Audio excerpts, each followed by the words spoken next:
Welcome to another edition of the Committed 100 Ministry Group, where we are 100% committed to teaching the Bible to those who are 100% committed to learn. And we're going to continue in our verse-by-verse study of the Gospel of Mark. We're in chapter 12, looking at part 23 of Jesus heads towards his suffering and death. And he has a lot to say to a lot of people, and he's not holding back. It's incredible that we see Jesus boldly speaking to those who are in error. He gives parables. He deals directly with the things that these people are trying to do and trying to subversively wreck his character before the people. They lie to try to get him arrested by the Roman government. They want him dead. That's the problem. They want him gone. And they're doing everything they can. But what they don't realize is that the Father has a plan, and I might add the Son too, to willingly give his life a sacrifice for mankind. But of course, they don't see it that way. But there are many things that we could learn. And one of the things that we can learn are the players. Who are these people? Sadducees, Pharisees, scribes, Essenes, Herodians. And we've been giving these definitions along the way in our study. And we left off at verse 18. Let's go back. Then come unto him the Sadducees, which say there is no resurrection. And they ask him, saying, and we want to hold off on that because we want to look at the description of the Sadducees. According to the Strong's Dictionary, the Sadducees are described as the following. Their title means the righteous. We know they are or were a religious party at the time of Christ among the Jews who denied that the oral law was a revelation of God to the Israelites, and who deemed the written law alone to be obligatory on the nation as the divine authority. They also denied the following doctrines, which, by the way, are taught in the written law: the resurrection of the body, the immortality of the soul, existence of spirits and angels, divine predestination, and they affirmed free will. And basically, they just denied the supernatural. That's what they were all about. And they rejected what they considered to be vain hopes of God's heavenly intervention in the life of the nation and for a coming Messiah, since, as they believed, the age of God's promise had begun with the Maccabean heroes and was continuing on under their supervision. So for them, the Messiah was an ideal. It was not a person. And the Messianic age was a process, not a cataclysmic or even datable event. So they dismissed the entirety, basically, of the Bible, even of those things which they claim to have believed. It's incredible how some people say, well, we don't believe this. We believe the first 5 books of the Bible. So we don't believe those books teach X, Y, and Z. And if they could possibly study them without a bias, which is doubtful, they will see, if it's possible, and I highly doubt it, but I'll say it anyway, if it were possible, they would see that the things they denied all pointed to the New Testament. It pointed to the prophecies. It's curious that the Sadducees didn't believe really anything. They just linked themselves to the Maccabean rebellion, and they figured, hey, it's our time. Well, not quite, and frankly, not at all. Now, again, as I closed last time, it's most ironic that this group of people would confront Jesus with the question about the resurrection, which they didn't believe at all. They, too, were also thought that they had a question that was beyond Jesus' ability to answer. They thought they had him. The only problem was that the question wasn't beyond Jesus's capability. The question was stupid to begin with, and assumed a lot of things uh, that they rejected. Well, let me get into the breakdown of this, and it'll become more clearer. So they thought they had him. They think, I'll say it again, they thought, they think, or they thought, how can I put this? They were looking at Jesus and thinking that he thought exactly how they thought, that their thinking was together, that what they believed was together. They thought that if they asked Jesus this question, that he would have to answer them according to their thinking. That's what I'm trying to say. Well, let me get some more coffee that might actually help. So excuse me for a second. Coffee's good. I must confess, I do make good coffee. I'm so sorry you're not here to enjoy a cup with me. I really am. So here's the question. Master, again, look at the feigned respect they had towards the Lord. Master, Moses wrote unto us, if a brother die, if a man's brother die, leave his wife behind him, and leave no children, that his brother should take his wife and raise up seed unto his brother, which is a quotation that they refer to is Deuteronomy chapter 25, verses 5 and 6. If brethren dwell together, and one of them die and have no child, the wife of the dead shall not marry without unto a stranger. Her husband's brother shall go in unto her, take her to him to wife, and perform the duty of an husband's brother unto her. And it shall be that the firstborn which she beareth shall proceed or succeed rather in the name of his brother which is dead, that his name be not put out of Israel. I don't understand why people somehow believe that this is relevant to us today. But that's just me. It doesn't make any sense. But again, so far they acknowledge the truth of what was written in the Old Testament concerning this policy in Deuteronomy. However, they, like the Pharisees, approached Jesus with insincere respect. They didn't believe it at all. They called him master, of course, but they regarded him as anything but a master. Just remember that in doing this, they attempted to publicly trap him or embarrass him being Jesus, so as to cause him to lose favor among the people. So here's their series of questions. Now there were 7 brothers, and the first took a wife, and dying left no seed. And the second took her, and died, neither left he any seed, and the third likewise. And the 7 had her, left no seed. Last of all, the woman died also. In the resurrection, therefore, when they shall rise, whose wife shall she be of them? For the 7 had her to wife. I chuckle, and there are so many lessons that we learn from this, that we can learn. And as we go forward, and this is very important, a lot of professing believers actually believe in Mormon theology.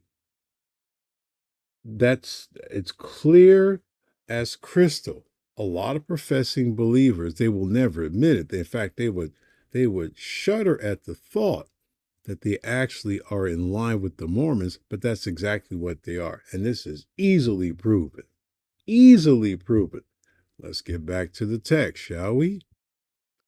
Okay. So they approach Jesus, or the question that they approach Jesus with on the surface to the unsuspecting appears to be a legitimate question, but it was an absurd question. And I believe that a further exposition of the text itself will reveal clearly why it was an absurd question. Now, I want you to listen very carefully, Because I just said a moment ago that a lot of professing Christians actually believe and practice Mormon doctrine. They will deny it all they want, but I hear it time and time again, and I see it on literally hundreds of Facebook posts and Instagram posts and other posts. Their question presupposes that resurrection life is an exact equivalent to earthly life. That's one of the greatest dangers that I have seen professing believers practice.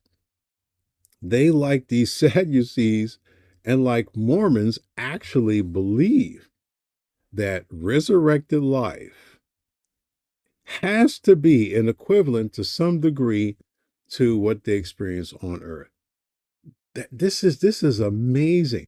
Their question presupposes that resurrection life, we're talking future resurrection, by the way, is an exact equivalent to earthly life. And if so, the resurrected woman must be guilty of incestuous marriages or arbitrarily design the wife of one of the brothers. And if so, which one? Now, this is the answer that the Sadducees pressed for.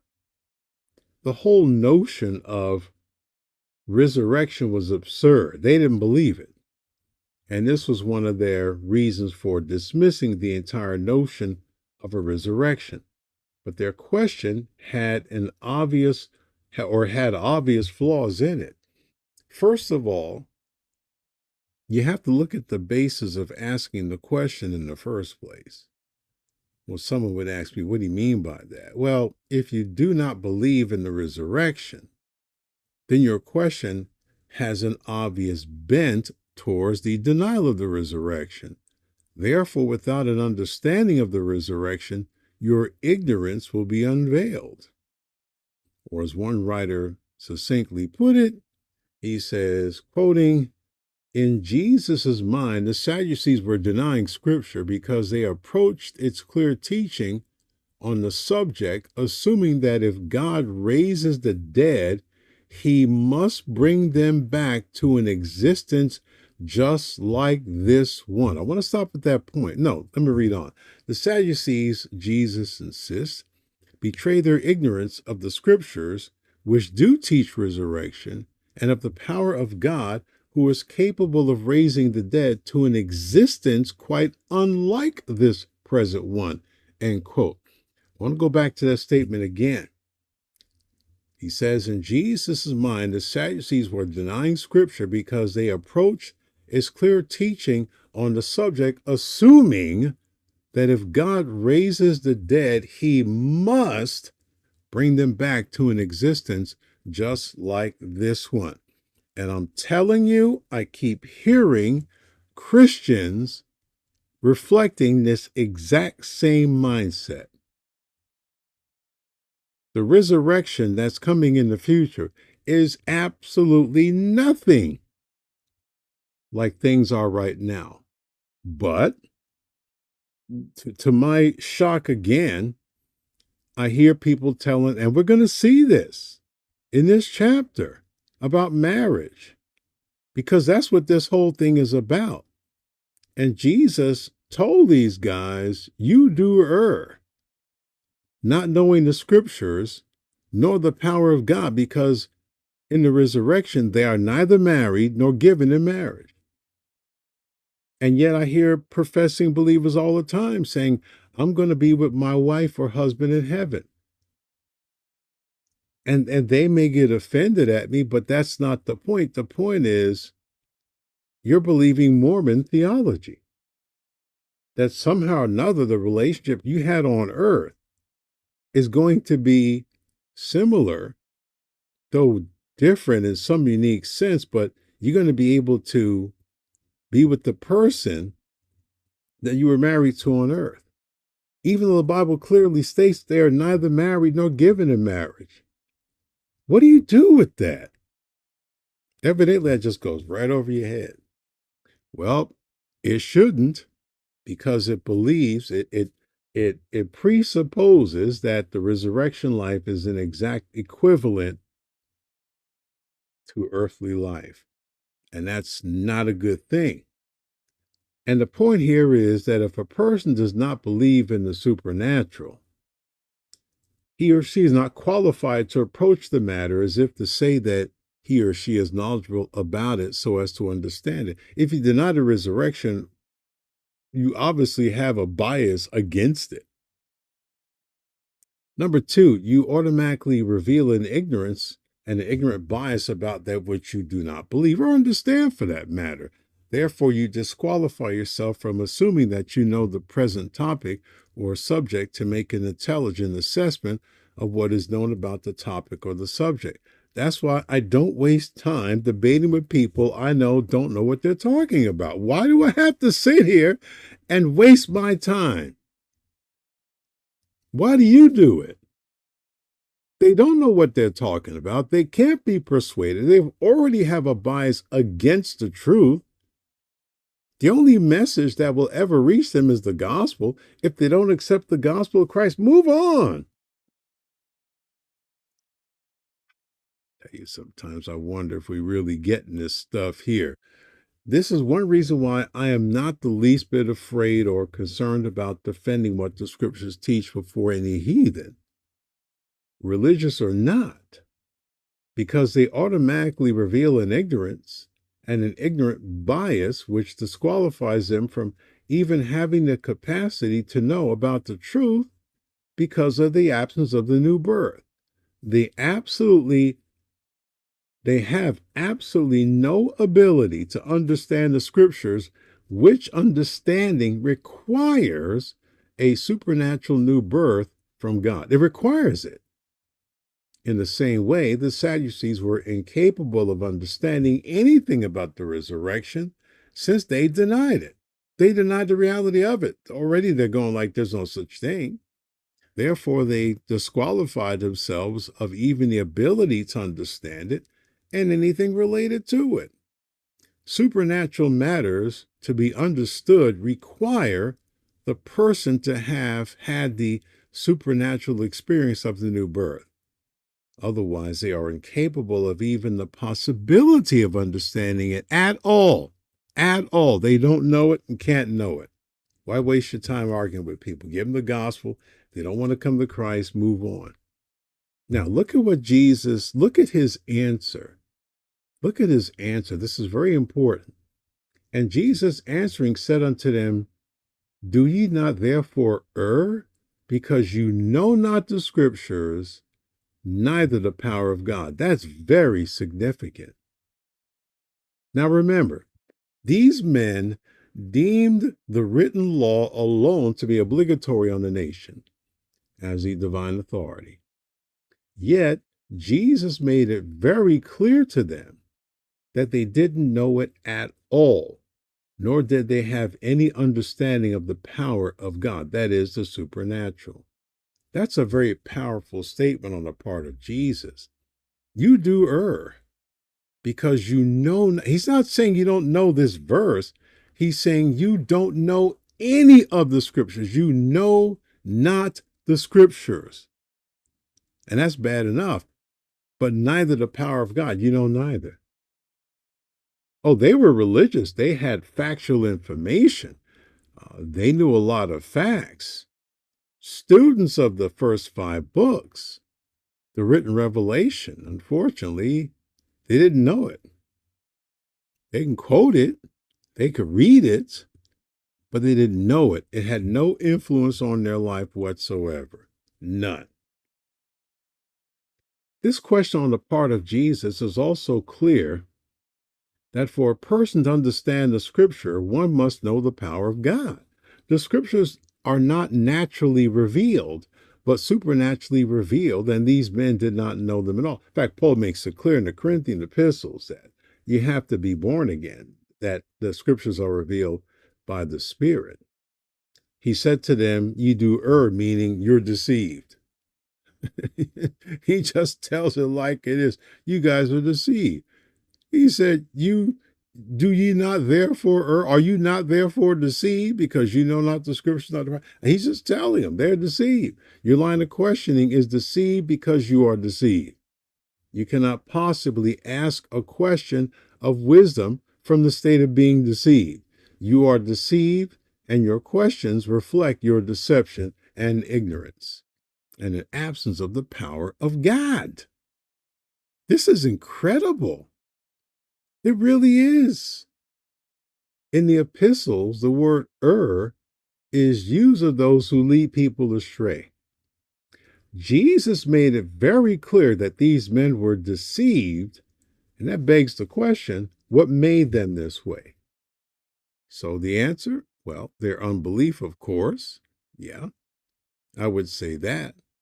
They definitely didn't believe. Okay. They had a shallow knowledge of the word, but they didn't believe it, nor did they understand it. And Jesus not only told them that they were deceived, but that their deception was the result of, number one, not knowing the scriptures. They had absolute, and this isn't the first time Jesus said that about these men. He said about the scribes and Pharisees in John's gospel a lot, but they had absolutely no perception of the scriptures, its intent or its meaning.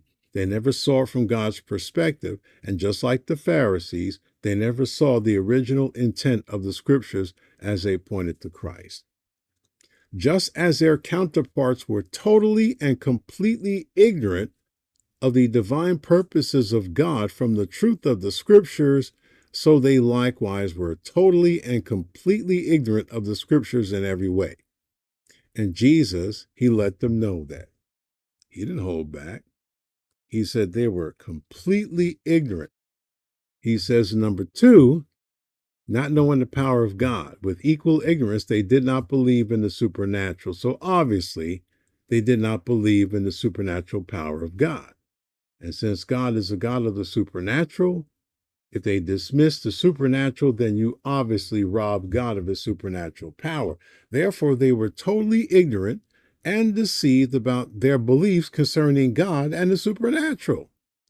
In summary, they knew nothing spiritual, although to the eyes of the undiscerning Jew, they may have appeared quite religious and reverent toward God. Now listen, in closing, to verse 25. Like I said, there are a lot of professing Christians. You better hear me very carefully, because I know you don't want to hear, but I'm going to tell you anyway. A lot of professing Christians are Mormon in their theology. They will go, I'm not a Mormon. You're Mormon in your theology. I hear it. I see it. It's constant. It's constant, especially married ones. When their mate dies, all of a sudden they become Mormons. Verse 25, for when they shall rise from the dead, they neither marry nor are given in marriage, but are as the angels which are in heaven. So in the resurrection, there will be a change in relationships as we know them on earth. In this way, we shall be like the angels in heaven. And marriage, as we know it, will be no more. In fact, Jesus' use of angels contains a double thrust, since the Sadducees denied their existence as well. They denied the resurrection, and the angels, this was a rebuke to them and their complete ignorance, and that before the people. They tried to embarrass Jesus. Jesus embarrassed them. But a lot of believers, I'm going to come back to that point, God willing, when we get back here, are Mormon in their theology. I'm going to see my fill in the blank when I get to heaven. The Bible doesn't support that. You might believe it. You might have heard some preachers say it. You might have heard a lot of preachers say this to substantiate your, confirmation bias, but the Bible doesn't support that. The Bible doesn't say you're going to see your mate in heaven. And even if you do, you're not going to be the same. There's not going to be any marriage ceremonies in heaven. They are neither married, neither are they given in marriage. You're not going to be married when you get to heaven, and there's not going to be any marriage in heaven. Now, that's what the Bible teaches. Anything else you want to throw up that's going to be different, I'm not interested. All right, Lord willing, tomorrow, back to daylight, and Galatians.